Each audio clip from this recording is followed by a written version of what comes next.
Ils sont pléthoriques ces creuseurs, on dirait dans une zone de l'artisanat minier où ils peuvent œuvrer librement. Pourtant, c'est dans un site privé de la compagnie minière de Msono et Comus où ils vont commettre leur sale besogne. Quelle serait la raison de ces actes ignobles?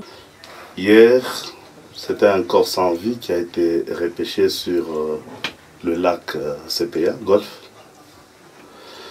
Les creuseurs ont profité de cet événement pour vandaliser toutes les installations de la concession Comus. D'ailleurs, ils ne sont pas à leur premier forfait. 3 attaques ont été enregistrées entre 2020 et 2021, à savoir celles des habitants environnants du 19 septembre 2020, du 23 octobre 2020, du 20 janvier 2021.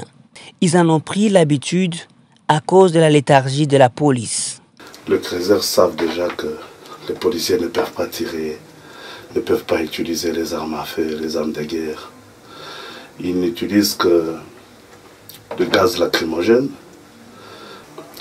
À chaque fois qu'il y a un incident sur la chaussée Kabila, que cet incident soit lié ou non à la société Comus, c'est celle-ci qui paye le prix.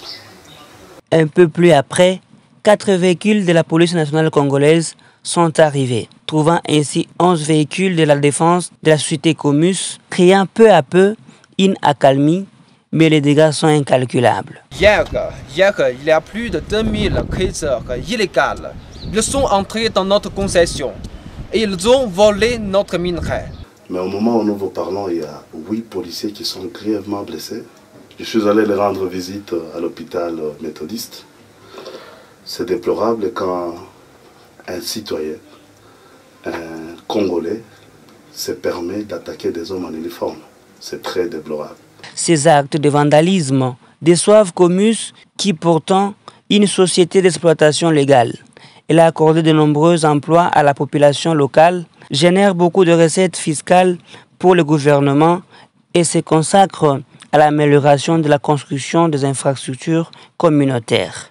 Un seul vœu que Comus a pour le gouvernement provincial du Lualaba, c'est que ce dernier puisse prendre tous ces moyens possibles pour protéger les droits et les intérêts des sociétés minières.